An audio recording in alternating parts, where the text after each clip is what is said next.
السلام علیکم second year. آج آپ کا چیپٹر بینک والا ہے، نیا چیپٹر ہم سٹارٹ کر رہے ہیں۔ بینک کی جو ڈیفینیشن ہے، یہ ایک ایسا مالی ادارہ ہوتا ہے جو لوگوں کی ایمانتوں کو اپنے پاس رکھتا ہے اور اب انہی ایمانتوں میں سے ضرورت مندوں کو قرضے دیتا ہے۔ اس طرح سے لوگ آمدنی میں فالتو رقم جو ان کے پاس ہوتی ہے، یعنی جو ان کے خرچ ہونے کے بعد بچ جاتی ہے، وہ اس کو اپنے پاس رکھنے کی بجائے بینک میں جمع کرا دیتے ہیں، اور انہی رقوم کو بینک آگے اس کے پاس سب کی چھوٹی چھوٹی ایمانتیں اکٹھی ہو کر بڑی اماؤنٹ بن جاتی ہے، اور آگے وہ ضرورت مند لوگ جو کہ سرمایہ کاری کرنا چاہتے ہیں ان کو بینک قرضے میں دے کر سود کماتا ہے، اور اس عمل میں بینک زر بھی تخلیق کرتا ہے، منافع بھی حاصل کرتا ہے اور تجارت کو فروغ دینے میں بھی مدد ملتی ہے۔ بینک کی ڈیفینیشن مختلف اکانومسٹ نے مختلف انداز میں کی ہے، جیسے کہ پروفیسر کراؤتھر لکھتے ہیں کہ بینک قرضوں کا کاروبار کرتا ہے، عوام سے ایمانتیں وصول کرتا ہے اور ضرورت مند لوگوں کو قرضے مہیا کرتا ہے۔ چونکہ بینک کی جاری کردہ رسیدیں کہتے ہیں چیکس کو، رسیدیں لوگ بغیر کسی حیل و حجت کے قبول کر لیتے ہیں، اس لیے بینک زر تخلیق بھی کرتا ہے۔ یہ زر تخلیق کرنے کا عمل بھی آگے آپ کو علیحدہ سے ایک ٹاپک اس چیپٹر میں آئے گا، تو آپ کو تب اس کی ڈیٹیل بتائی جائے گی کہ بینک کس طرح سے زر تخلیق کرتا ہے۔ پروفیسر رینالڈ لکھتے ہیں کہ بینک زر کا کاروبار کرتے ہیں، بلکہ یہ کہنا زیادہ مناسب ہے کہ قرضوں کا لین دین کرتے ہیں۔ قرضوں کا لین دین کا مطلب یہ ہے کہ جیسے ہم نے اپنی ایمانت جمع کرائی تو وہ بینک کے پاس ہماری رقم واجب الادا ہے، اور وہ اس رقم کو بینک آگے جب قرضے میں دے گا تو پھر وہ اگلا جو کہ قرضہ لینے والا ہوگا اس کے ذمہ بینک کو واجب الادا ہوگا۔ اس طرح سے بینک قرضوں کا لین دین کرتا ہے۔ اور برٹن لکھتے ہیں کہ بینک نقد سرمایہ کا محافظ اور تقسیم کنندہ ہے، یعنی ہمارا کیش جو ہمارے پاس بچ جاتا ہے، ہماری آمدنیوں میں سے صرفی خرچ کرنے کے بعد جو رقم بچ جاتی ہے، وہ ہم بینکوں میں اس کو محافظ سمجھ کر اس میں اپنے کھاتے کھلواتے ہیں، اکاؤنٹ کھلواتے ہیں، اس میں جمع کراتے ہیں، تو اس حساب سے بینک ہمارے سرمایہ کا محافظ ہے۔ اور تقسیم کنندہ کا مطلب یہ ہے کہ آگے بینک سرمایہ کاری کرنے والوں کو، جس نے کسی نے فیکٹری لگانی ہے، کوئی کاروبار کرنا ہے، اس کو بینک آگے قرضے میں دیتا ہے، تو یہ تقسیم کنندہ کی ڈیفینیشن میں آ جاتا ہے۔ اب بینک کی تعریف تو ہو گئی، اب بینکوں کی آگے اقسام ہیں کہ کتنی قسم کے بینک کام کرتے ہیں، جس میں سب سے پہلے جو کہ بینکوں کا سربراہ کہہ لیجئے یا ہیڈ کہہ لیجئے، جس کو مرکزی بینک کہا جاتا ہے۔ مرکزی بینک ہر ملک کا مرکزی بینک ہوتا ہے، ہر ملک کا، جیسے کہ برطانیہ کا بینک آف انگلینڈ ہے، پاکستان کا اسٹیٹ بینک آف پاکستان ہے، اسی طرح سے ہر ملک کا ایک سینٹرل بینک ہوتا ہے جس کو مرکزی بینک کہا جاتا ہے۔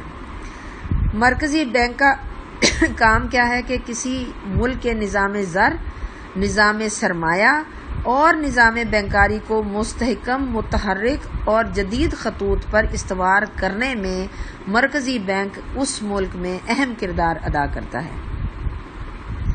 ہر ملک کا، جیسے میں نے ابھی آپ کو بتایا کہ مرکزی بینک ہوتا ہے، اور یہ بینک ملک کے تمام مالی نظام کو استحکام بخشتا ہے اور زرعی پالیسی کو کامیاب بنانے کی کوشش کرتا ہے۔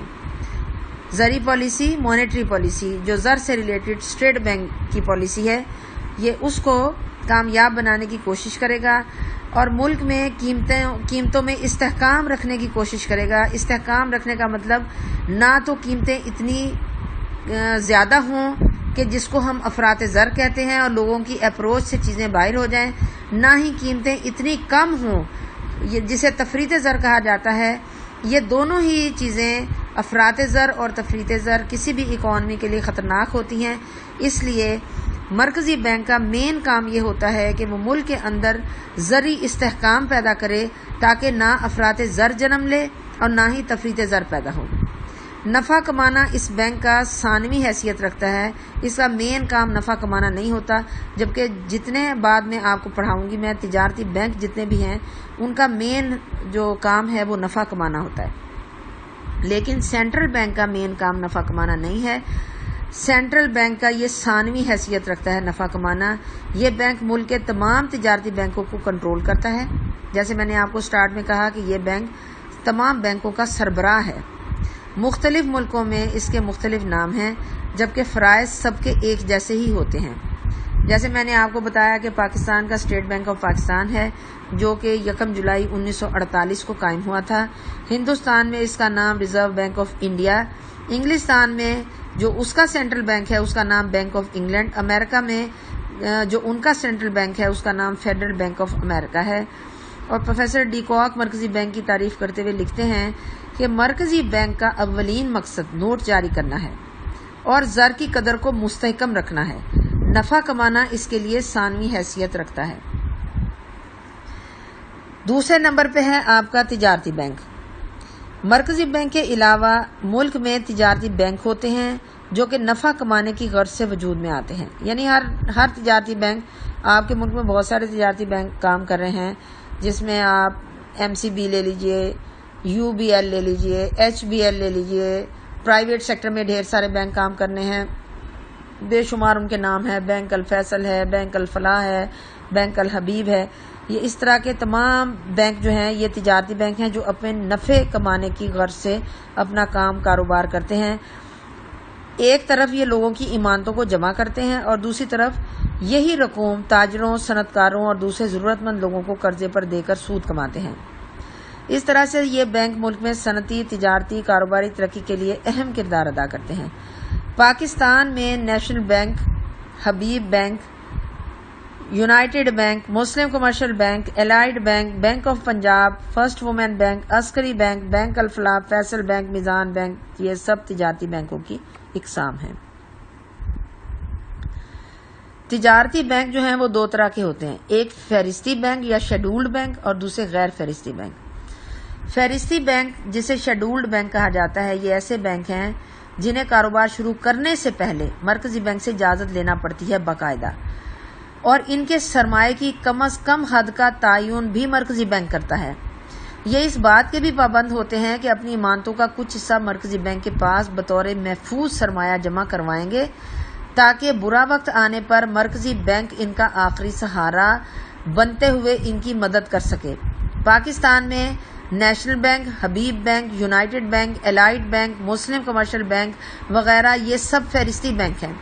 یہ بینک مرکزی بینک کے مکمل طور پر تابع نہیں ہوتے، تاہم طے شدہ اصول و ضوابط جو کہ مرکزی بینک طے کرتا ہے یہ اس کے تحت کام کرتے ہیں۔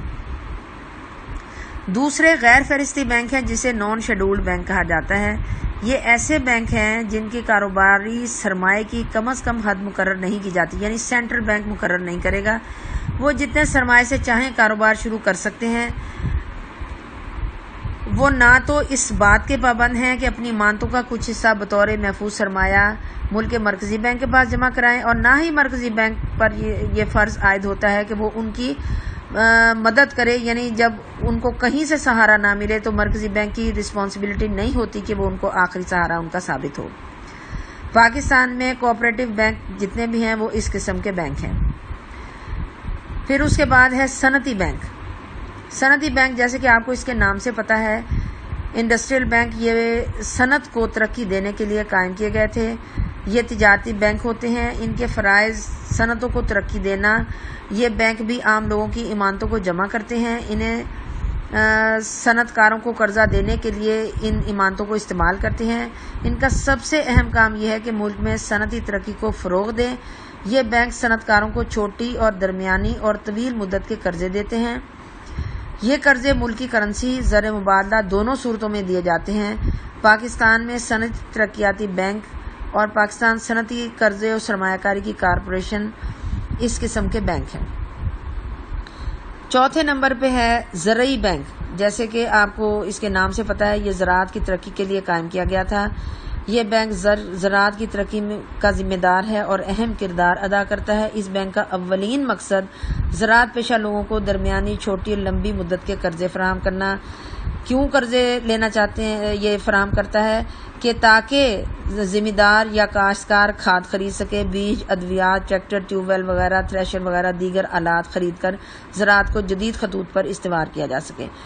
زراعت میں مشینی کاشت کے ذریعے پیداوار میں اضافہ کرنا۔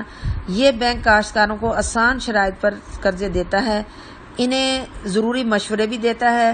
پاکستان میں اس کا نام زرعی ترقیاتی بینک آف پاکستان ہے۔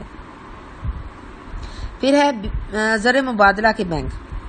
یہ بینک عام طور پر زر مبادلہ کا کام کرتے ہیں۔ زر مبادلہ یعنی فورن کرنسی کا کام کرتے ہیں۔ بین الاقوامی تجارت میں غیر ملکی ادائیگیوں میں یہ بینک کافی مددگار ثابت ہوتے ہیں۔ چونکہ ان کا زیادہ تر لین دین زر مبادلہ کی صورت میں ہوتا ہے، اس لیے انہیں زر مبادلہ کے بینک کہا جاتا ہے۔ مثلاً امریکن ایکسپریس، چارٹرڈ بینک اور national and Grindlays bank وغیرہ یہ سب غیر ملکی بینک ہیں جو کہ زر مبادلہ کے بینک کہلاتے ہیں۔ پاکستان میں ملکی فہرستی تجارتی بینک بھی زر مبادلہ کا کاروبار کرتے ہیں اور ان میں غیر ملکی کرنسی کے اکاؤنٹ بھی کھولے جا سکتے ہیں، یعنی فورن کرنسی اکاؤنٹس بھی ان میں کھولے جا سکتے ہیں۔ چھٹا ہے بچت بینک، سیونگ بینک۔ عام طور پر یہ ایسے بینک ہیں جو لوگوں کی بچتوں کو اپنے پاس رکھتے ہیں، لوگوں کو موٹیویٹ بھی کرتے ہیں یہ کہ وہ زیادہ پیسہ اپنے پاس سیو کریں اور اس کے بعد ان بچت بینکوں میں جمع کرائیں۔ یہ عام تجارتی بینکوں کی نسبت تھوڑا سا سود کی شرح زیادہ پیش کرتے ہیں عوام کو، تاکہ عوام میں اٹریکشن پیدا ہو ان بینکوں کے لیے اور وہ اپنا بچا ہوا پیسہ دوسرے بینکوں میں جمع کرانے کی بجائے ان بچت بینکوں میں جمع کرا دیں۔ یہ بینک خود کاروبار نہیں کرتے بلکہ لوگوں کی امانتوں کو جمع کر کے حکومت کو دے دیتے ہیں جو انہیں سرمایہ کاری میں لگاتی ہے۔ پاکستان میں ڈاک خانہ اور قومی بچت کے مراکز اس قسم کے بینک ہیں۔ یہ بینک لوگوں کی چھوٹی رقومات کو بھی جمع کرتے ہیں جن کے لیے مختلف اسکیموں کا اجرا کیا جاتا ہے۔ ساتویں قسم ہے امداد باہمی کے بینک، کوآپریٹو بینکس۔ یہ بینک محکمہ امداد باہمی کے تحت کام کرتے ہیں۔ ان کا زیادہ تر سرمایہ اپنی مدد آپ کے تحت اکٹھا کیا جاتا ہے، یعنی ان کو یہ خود اپنے سرمایہ کو ارینج کرتے ہیں۔ ان کے فرائض وہی ہیں جو ایک عام تجارتی بینک انجام دیتا ہے۔ پاکستان میں یہ زیادہ تر دیہی علاقوں میں کاشتکاروں کو قرضے کی سہولیات فراہم کرنے کے لیے قائم کیے گئے ہیں۔ یہ دیہی عوام کی بچتوں کی حوصلہ افزائی بھی کرتے ہیں۔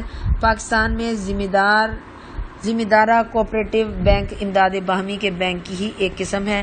پاکستان میں انتظام کے لحاظ سے ان کے 3 مراحل ہیں: دیہی انجمن یعنی گاؤں کی سطح پر، سینٹرل کوآپریٹو بینک یعنی ضلع کی سطح پر، اور پروونشل کوآپریٹو بینک یعنی صوبائی سطح پر۔ 8واں ہے رہن کے بینک۔ یہ ایسے بینک ہیں جو لوگوں کی جائیداد، جیسے کہ کسی کے پاس زمین ہے، مکان ہے، کوئی مشینری ہے، کوئی گاڑی ہے، کوئی وہیکل قیمتی ہے، کوئی زیور ہے، وہ اس کو بطور رہن رکھ کر انہیں قرض دیتے ہیں اور جب تک قرض کی رقم انہیں واپس نہیں ملتی اس جائیداد سے آمدنی حاصل کرتے ہیں۔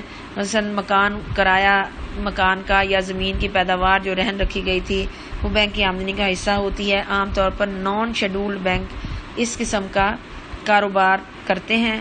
پاکستان میں تعمیر مکانات کی مالی corporation, house building finance corporation, HBFC اور دیگر تجارتی بینک یہ کام کرتے ہیں۔ اگلا بیٹا چیپٹر آپ لوگوں کا تجارتی بینک کے فرائض پہ ہوگا۔ اس لیکچر کو اچھی طرح سے آپ ابھی ذہن نشین کر لیجیے۔ اللہ حافظ۔